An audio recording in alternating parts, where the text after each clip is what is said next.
Sir നമസ്കാരം. നമസ്കാരം. ഈ നൂറ്റാണ്ടിൽ ഇന്ത്യ കണ്ട ഏറ്റവും ജനാധിപത്യപരമായ രീതിയിൽ വിജയിച്ചൊരു സമരം ഏതാണെന്ന് എന്നോട് ചോദിച്ചാൽ, അല്ലെങ്കിൽ എൻ്റെ അറിവിൽപ്പെട്ടിടത്തോളം ഏതാണെന്ന് ചോദിച്ചാൽ, ഈ കഴിഞ്ഞ ദിവസം ഡൽഹി ജന്തർ മന്ദിറിൽ നടന്ന CJP അതായത് പാറ്റ പാർട്ടികളുടെ സമരം തന്നെയാണ്. ആ കുട്ടികൾ കഴിഞ്ഞ 37 ദിവസമായി നടത്തിയ സമരത്തിൽ അവർ മുന്നോട്ട് വച്ച ഒന്നൊഴിയാതെ എല്ലാ ആവശ്യങ്ങളും കേന്ദ്ര സർക്കാരിന് അംഗീകരിക്കേണ്ടതായി വന്നു. കേന്ദ്ര വിദ്യാഭ്യാസ വകുപ്പ് മന്ത്രി ധർമ്മേന്ദ്ര പ്രധാൻ രാജിവെക്കുക വരെ ചെയ്തിരിക്കുന്നു.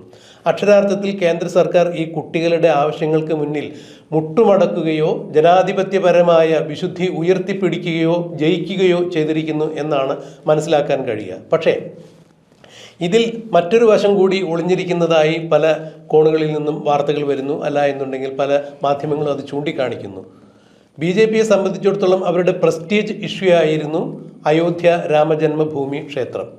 BJPയുടെ മേൽനോട്ടത്തിൽ അഥവാ നരേന്ദ്രമോദിയുടെ കൃത്യമായ കാർമ്മികത്വത്തിൽ തന്നെയാണ് അയോധ്യ രാമക്ഷേത്രം രൂപം കൊള്ളുന്നതും പിന്നീട് അതിൻ്റെ നാളിതുവരെയുള്ള പുരോഗമനവും. ഒരുപക്ഷെ നമ്മൾ ശബരിമല സ്വർണ്ണക്കൊള്ള കേട്ട് ഞെട്ടിയിരിക്കുന്ന കേരളീയർക്ക് അയോധ്യയിൽ നടന്ന ഈ സ്വർണ്ണക്കൊള്ള അതിലും വലിയൊരു തിരിച്ചടിയായിരിക്കുന്നു.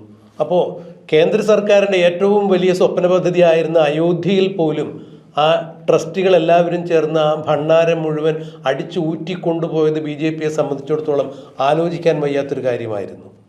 ഈ അയോധ്യ രാമക്ഷേത്ര കൊള്ള മറച്ചു പിടിക്കുന്നതിന് വേണ്ടിയാണോ CJPയുടെ അതായത് പാറ്റ പാർട്ടിയുടെ ഈ സർക്കാരിനെതിരെയുള്ള പ്രക്ഷോഭം ഇത്ര നാൾ നീട്ടിക്കൊണ്ടുപോയി ഒടുവിൽ ഈ കുട്ടികൾ പറഞ്ഞ എല്ലാ ആവശ്യങ്ങളും ഒന്നൊഴിയാതെ അംഗീകരിച്ച് കേന്ദ്ര വിദ്യാഭ്യാസ മന്ത്രിയെ രാജിവെപ്പിക്കുകയും കൂടി ചെയ്ത് നരേന്ദ്രമോദി പാറ്റ സമരം തനിക്ക് അനുകൂലമായി മാറ്റിയത് എന്ന തരത്തിൽ ചില വാർത്തകൾ വരുന്നു, ചില അഭ്യൂഹങ്ങൾ വരുന്നു. എങ്ങനെയാണ് നന്ദകുമാർ സാർ ഇതിനെ വിലയിരുത്തുന്നത്? അല്ല, നമ്മൾ പല തരത്തിലും വിലയിരുത്തുമ്പോൾ ഇന്ന് വരെ മുട്ടുമടക്കാത്ത കേന്ദ്ര ഗവൺമെൻറ്റും നരേന്ദ്രമോദിയും മുട്ടുമടക്കുന്നതായി നമ്മൾ കണ്ടു. സമരത്തെ നേരിട്ട രീതി തന്നെ വളരെ ഭീകരമായിരുന്നു. പക്ഷെ ആ സമയത്താണ് രാഹുൽ ഗാന്ധിയുടെ ഇടപെടലുണ്ടായത്. ക്രൂരമായി അവരെ പോലീസ് വേട്ടയാടിയപ്പോൾ ഇന്ത്യയിൽ ആ സമരം പരാജയപ്പെടാൻ സാധ്യതയുണ്ടോ എന്നുള്ള റിപ്പോർട്ടുകൾ വരുന്ന സമയത്താണ് രാഹുൽ ഗാന്ധി രംഗപ്രവേശം ചെയ്യും. ഇവരുടെ നരേന്ദ്രമോദിയുടെ വീട് പോയിട്ട് അദ്ദേഹവും MP-മാരും ചേർന്ന് ധർണ നടത്തുകയും ചെയ്തു. അത് വലിയ വാർത്തയായി. അതായത് രാഹുൽ ഗാന്ധി ഒരു ഘട്ടം കഴിഞ്ഞപ്പോൾ രാഹുൽ ഗാന്ധിയുടെ ഇടപെടൽ ശക്തമായ രൂപത്തിൽ ആ സമരം വിജയിക്കാൻ കാരണമായി തീർന്നു. സമരം പാർലമെൻറ്റിനകത്തും പുറത്ത് രാജ്യസഭയിലും ലോകസഭയിലും വലിയ ഒച്ചപ്പാടുണ്ടാക്കി. കേന്ദ്ര ഗവൺമെൻറ്റിന് മിണ്ടാൻ പറ്റാത്ത അവസ്ഥ വന്നു. പുറത്താണെങ്കിൽ സമരം ഓരോ ദിവസവും ശക്തി പ്രാപിച്ച് ഡെവലപ്പ് ചെയ്തു. ആദ്യം ചിലപ്പോൾ നരേന്ദ്രമോദി അല്ലെങ്കിൽ BJP തന്നെ ഉണ്ടാക്കിയെടുത്ത ഒരു ഏർപ്പാടായിരിക്കാം ഈ സമരം. കാരണം അയോധ്യ സമരം പൊളിക്കാൻ വേണ്ടി ഉണ്ടാക്കിയെടുത്തായിരിക്കാം, ഒരു വലിയ ശ്രദ്ധ തിരിക്കാൻ വേണ്ടി ഉണ്ടാക്കിയെടുത്തായിരിക്കാം ഈ സമരം. പക്ഷേ ഒരു ഘട്ടം കഴിഞ്ഞപ്പോൾ അതെല്ലാം അതിൻ്റെ രൂപം മാറി, ഭാവം മാറി. അത് ജനങ്ങളുടെ പിന്തുണ കൊണ്ട് ഇന്ന് ഇന്ത്യയിൽ മാത്രമല്ല ലോകത്തിൻ്റെ മുന്നിൽ പോലും ശ്രദ്ധിക്കപ്പെട്ടു. BBC-യും അതേപോലെയുള്ള CNN അടക്കമുള്ള വിദേശ ചാനലുകളടക്കം, അൽ ജസീറ അടക്കമുള്ള ചാനലുകളടക്കം അത് വലിയ വാർത്തയാക്കി. നരേന്ദ്രമോദിക്ക് മുട്ടുമടക്കേണ്ട ഗതികേട് ഇത് ലോകം മുഴുവൻ അറിയപ്പെട്ടു. അത് ശരിക്കും കേന്ദ്ര ഗവൺമെൻറ് വിറച്ചു എന്നുള്ളതാണ് സത്യം. എന്നാൽ ഇവിടെ നമ്മൾ മനസ്സിലാക്കേണ്ട കാര്യമുണ്ട്. CJP വന്നത് ഈ ഇങ്ങനെയൊരു വിദ്യാർത്ഥികളുടെ നീറ്റ് പരീക്ഷയുമായി ബന്ധപ്പെട്ട് ഏറ്റവും ജീവപ്രധാനമായൊരു ഇഷ്യൂ ആയിട്ടുമാണ്. അങ്ങനത്തെ ഒരു വിഷയമായിട്ടാണ് അവർ രംഗപ്രവേശം ചെയ്തത്. അത് ശരിക്കും വിജയിച്ചു.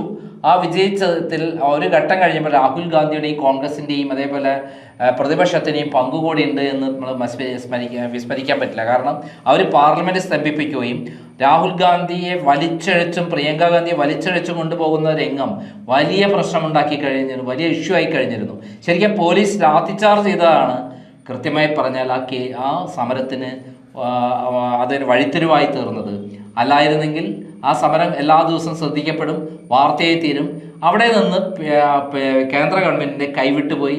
അതേപോലെ ഇവരെന്തെങ്കിലും ഗൂഢാലോചന ഉണ്ടായിരുന്നെങ്കിൽ, പരസ്പരം അയോധ്യ പ്രശ്നം മറയ്ക്കാനായിരുന്നെങ്കിൽ അവിടെ വെച്ച് അത് മറയ്ക്കപ്പെട്ടു.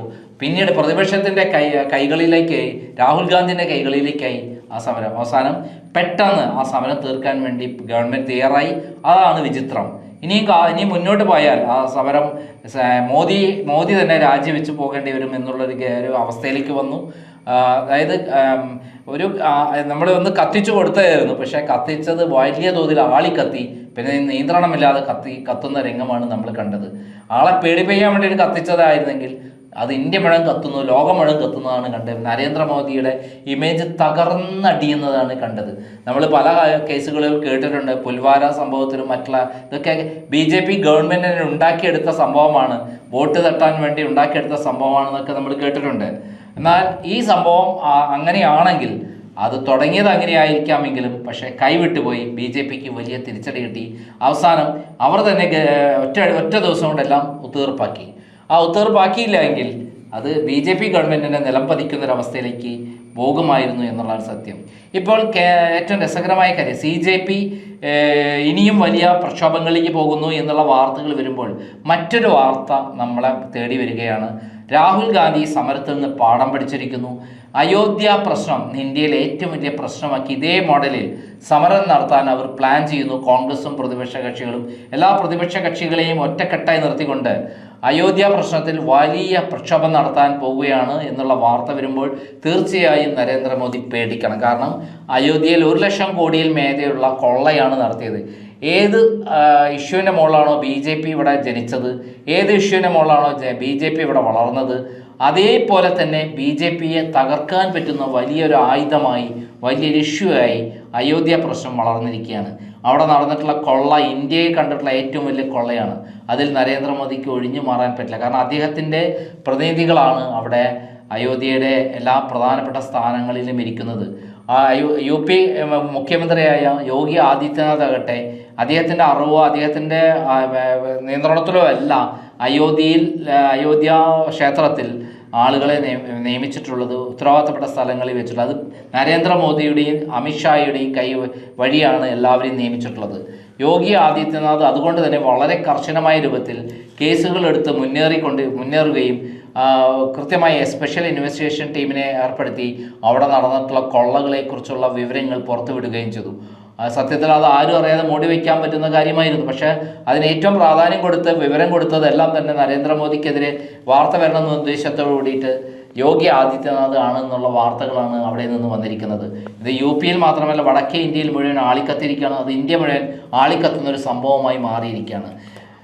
പാറ്റ മോഡൽ ഉള്ള ഒരു സമരം ഇന്ത്യയിൽ പ്ലാൻ ചെയ്യുകയാണെങ്കിൽ നരേന്ദ്രമോദിയെ അട്ടിമറിക്കാൻ കഴിയുമെന്നുള്ള കൃത്യമായുള്ള കാൽക്കുലേഷനും പ്രാക്ടിക്കൽ നോളജും ഇപ്പോൾ രാഹുൽ ഗാന്ധി നേടിയിരിക്കുന്നു.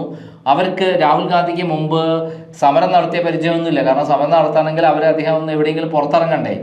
രാജീവ് ഗാന്ധി മരിച്ചതോടുകൂടി ഇന്ദിരാഗാന്ധി വെടിയേറ്റ് മരിച്ചതോടുകൂടി രാജീവ് ഗാന്ധി പിന്നീട് അസാസിനേഷൻ വന്നതോടുകൂടിയിട്ട് അവർ വളരെ രഹസ്യമായിട്ടാണ് അവരുടെ പഠിത്തവും എല്ലാം പൂർത്തിയാക്കിയത്.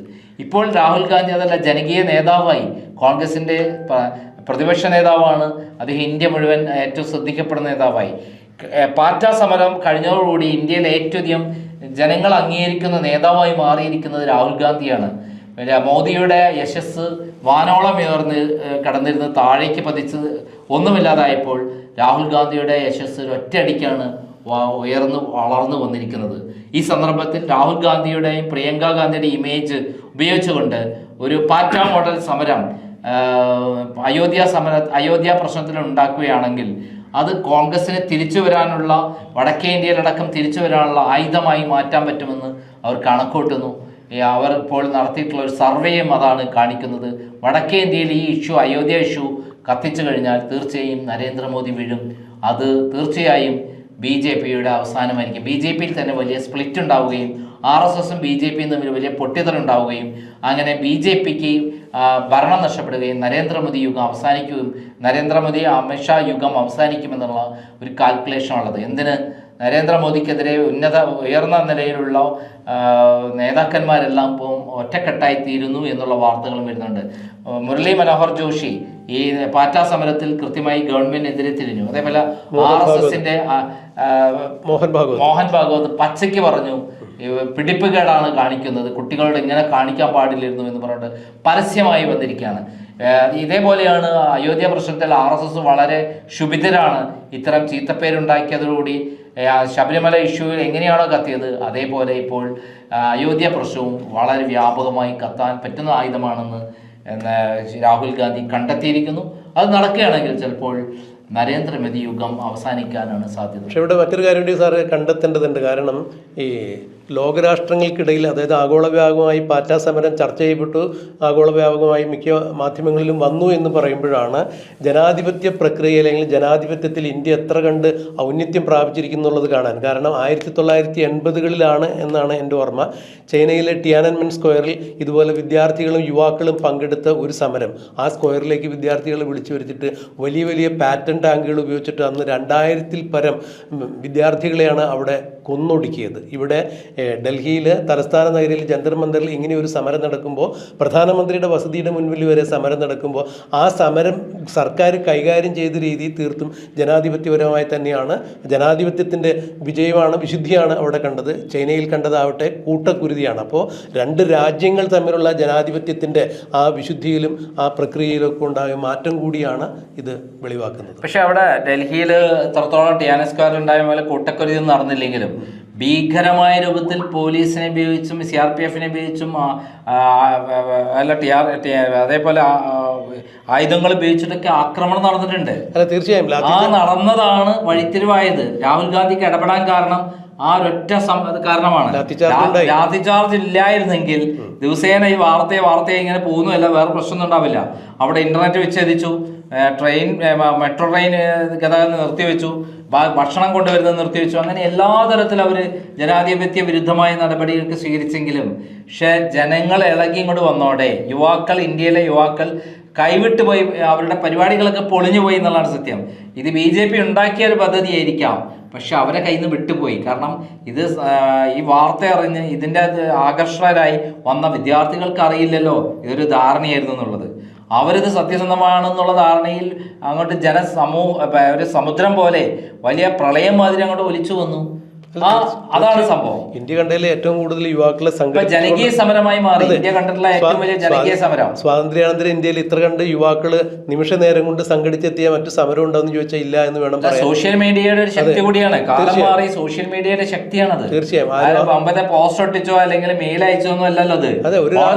ഓൺ ദ സ്പോട്ടല്ലേ ആളുകളെ ഒഴുകിയെത്തിയത്. തീർച്ചയായും ഒരു രാഷ്ട്രീയ പാർട്ടിയുടെ ആഹ്വാനോ ഒന്നുമില്ലാതെ ഈ കുട്ടികളുടെ മുദ്രാവാക്യം മാത്രം തന്നെയായിരുന്നു അവരുടെ കൊടിയും മുദ്രാവാക്യം അത് തന്നെയായിരുന്നു. മറ്റൊരു കാര്യം, രാഹുൽ ഗാന്ധിക്ക് അതിൽ കൂടെ ഉണ്ടായുള്ള നേട്ടം ചെറുതല്ല.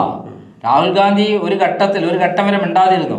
പക്ഷെ രാഹുൽ ഗാന്ധി ഒരു ഘട്ട ആക്രമണം നടന്ന വിദ്യാർത്ഥികൾക്കെതിരെ നടന്ന ഭീകരമായ ആക്രമണം വന്നോടുകൂടിയിട്ട് അത് കൈവിട്ടു പോയി. അവിടെയാണ് കേന്ദ്ര ഗവൺമെന്റ് പാളിച്ച പറ്റിയത്. മിണ്ടാതിരുന്നെങ്കിൽ ഇത്ര പ്രശ്നം ഉണ്ടാവില്ല. അത് വന്നതോടെ രാഹുൽ ഗാന്ധിക്ക് അവസരമായി. തക്കം പാർത്തിരുന്ന് രാഹുൽ ഗാന്ധി അവിടെ ചാടി വീണു. കൃത്യമായി നേതൃത്വത്തിൽ വന്നു, അതിനെതിരെ പോരാട്ടം നടത്തി. സമരക്കാർക്ക് പോലും രാഹുൽ ഗാന്ധി ഒഴിച്ചുകൂടാൻ പറ്റാത്ത ഘടകമായി മാറി. 2 പാർലമെന്റ് സ്തംഭിച്ചു. കേന്ദ്ര ഗവൺമെന്റ് അക്ഷരാർത്ഥത്തിൽ സ്തംഭിച്ചു പോയി, മിണ്ടാട്ടം മുട്ടിപ്പോയി. ശരിക്കും കേന്ദ്ര ഗവൺമെന്റ് നരേന്ദ്രമോദിക്ക് വിറച്ചുപോയി. അവസാനം അഭിജിത്ത് എന്താ പറഞ്ഞത്, നരേന്ദ്രമോദി രാജിവെക്കേണ്ടി വരും. നാളെ ധർമ്മേന്ദ്ര രാജിവെച്ചില്ലെങ്കിൽ മോദി രാജിവെക്കേണ്ടി വരും എന്നാണ് പറഞ്ഞത്. പ്രധാനപ്പെട്ട ആൾ രാജിവെക്കേണ്ടി വരുന്നുള്ള വാണിംഗ്. എന്തൊക്കെ പറഞ്ഞാലും 24 മണിക്കൂർ തീർന്നു. അത് ചിലപ്പോൾ അവർ തമ്മിലുള്ള ധാരണയായിരിക്കാം. ഇനി മുന്നോട്ട് പോയാൽ ഗവൺമെന്റ് വീണു പോകുന്നുള്ള അവസ്ഥ വന്നിരിക്കുന്നല്ലോ. പക്ഷെ എന്തായാലും ജനാധിപത്യത്തിന്റെ ഒരു വിജയം തന്നെയാണ് അവിടെ കണ്ടത്, യാതൊരു തർക്കവും. അപ്പൊ ജനാധിപത്യത്തിന്റെ വിജയമാണെന്ന് പറയുമ്പോൾ ഇത് മാതൃകയായി ആര് പഠിച്ചിരിക്കുന്നു? രാഹുൽ ഗാന്ധി ഇതേപോലുള്ള ഒരു അയോധ്യയിൽ നടന്ന കൊള്ളയ്ക്കെതിരെ ഒരു സമരം കൃത്യമായി നടത്തിക്കഴിഞ്ഞാൽ ഈ സഹന സമരം മാതിരി ഇന്ത്യ മുഴുവൻ ആളിക്കത്തും. ഈ കുട്ടികൾ രാഹുൽ ഗാന്ധിക്ക് ഒരു വഴികാട്ടിയായെന്നുള്ളതാണ് സാർ പറഞ്ഞു. അതെ, കുട്ടികൾ വഴികാട്ടിയാണല്ലോ. ഇത്രയും കാലമായിട്ട് രാഹുൽ ഗാന്ധിക്ക് അതൊരു പരിപാടി സംഘടിപ്പിക്കാൻ കഴിഞ്ഞിട്ടുണ്ടോ? ഇത്രയും 10-12 വർഷമായില്ലേ നരേന്ദ്രമോദി ഭരിക്കുന്നു. പിന്നീട് അത്തരത്തിലൊരു സമരം രാഹുൽ ഗാന്ധിക്കോ കോൺഗ്രസിനോ സംഘടിപ്പിക്കാൻ പറ്റിയിട്ടുണ്ടോ? ഇല്ലല്ലോ. ഇപ്പോൾ രാഹുൽ ഗാന്ധിക്ക് അവസരം വന്നിരിക്കുന്നു. അത് കൃത്യമായി ഉപയോഗിക്കാനുള്ള പദ്ധതികളാണ് അവർ പ്ലാൻ ചെയ്യുന്നത്. ആ പദ്ധതി വന്നു കഴിഞ്ഞാൽ ചിലപ്പോൾ നരേന്ദ്രമോദി തന്നെ രാജിവെച്ച് പോകേണ്ടി വരും. കാരണം അത് നരേന്ദ്രമോദിക്ക് ഒഴിഞ്ഞുകൂടാൻ പറ്റാത്ത, അദ്ദേഹത്തിൻ്റെ നേരെ മാത്രം വരുന്ന ഒരു വലിയ കൊള്ളയാണ് അയോധ്യയിലെ അവിടെ നടന്ന തട്ടിപ്പ് 1,00,000 കോടിയോളം രൂപയുടെ തട്ടിപ്പാണ് ഇതിനകം തന്നെ പുറത്തു വന്നിട്ടുള്ളത്. ചിലപ്പോൾ അതിനേക്കാളൊക്കെ എത്രയോ കോടികൾ ഉണ്ടാവാൻ സാധ്യതയുണ്ടെന്നുള്ള റിപ്പോർട്ടാണ് അവിടെ നിന്ന്. മാത്രമല്ല യോഗി ആദിത്യനാഥ് നരേന്ദ്രമോദിക്ക് ഒരു പണി കൊടുക്കാൻ വേണ്ടി കാത്തിരിക്കുകയാണ്. അമിത്ഷായ്ക്കും നരേന്ദ്രമോദിക്കും കാത്തിരിക്കുകയാണ്. ആ സന്ദർഭത്തിൽ ഇത് വലിയ ഇഷ്യൂ ആയി മാറാൻ സാധ്യതയുണ്ട്. വടക്കേ ഇന്ത്യ മൊത്തത്തിൽ ചിലപ്പോൾ രാഹുൽ ഗാന്ധിയുടെ കൂടെ കോൺഗ്രസിലേക്ക് തിരിച്ചു വരാൻ ഈ സമരം സഹായിക്കുമെന്ന് തന്നെയാണ് നിരീക്ഷകർ കണക്കൂട്ടുന്നത്.